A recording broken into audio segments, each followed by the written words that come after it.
all of PMQs really focused on net migration.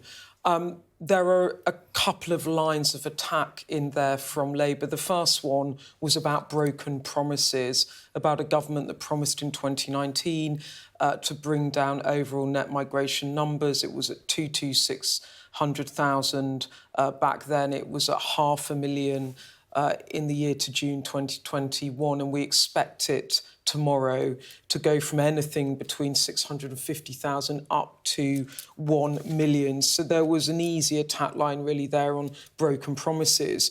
But the second line of attack, which is interesting because I think it speaks to what Labour's approach will be going into a general election, wasn't to actually focus on overall numbers per se, but on work visas. And Keir Starmer laying into the Prime Minister on the amount of work visas the government were issuing. He then used that to accuse the Tories of having a Tory low-wage economy, as he put it, saying that the Conservative Party was still importing cheap labour. Now, this is really important, Kimberly, because we have, I think, about 7 million economically inactive people in the country of working age. And a lot of the budget last year by Jeremy Hunt was to try and bring those people back into the labour force, be it young parents with support for childcare, be it changes to pension pot allowances for some very wealthy professionals in their 50s, because the government recognised this is a really big problem.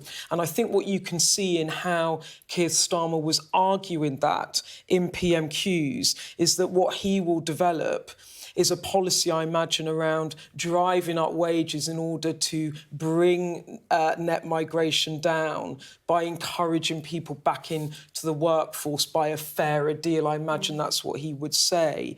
And for Rishi Sunak, that was uncomfortable. The net migration figures are deeply uncomfortable for him, and he doesn't really want to tackle it head on. What he did do was attack Labour, saying, you have no ideas on net migration.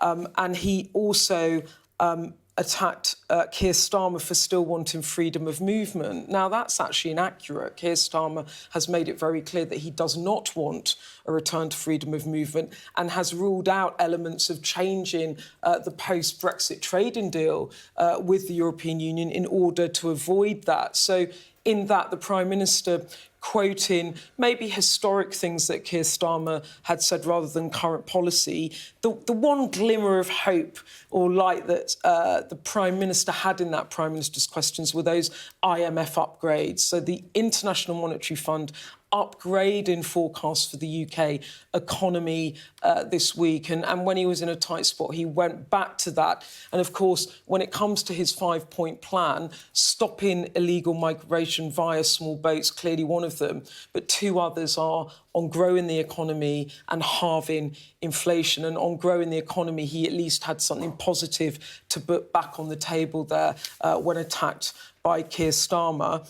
But for Labour, they clearly see the failure to grip immigration when that was a key promise of taking back control is a fertile attack line for them into the next general election. And you saw with that student visa urgent statement, the government now trying to find ways to drive down migration numbers and reducing the number of dependents allowed to come on student visas. It is one way that they're trying to do that. So they are acknowledging, if you like, ahead of those figures coming out tomorrow, that they have to find ways of driving down net migration so that when the figures come out, they can at least say, well, we're trying to tackle student visas. There is a massive question about work visas.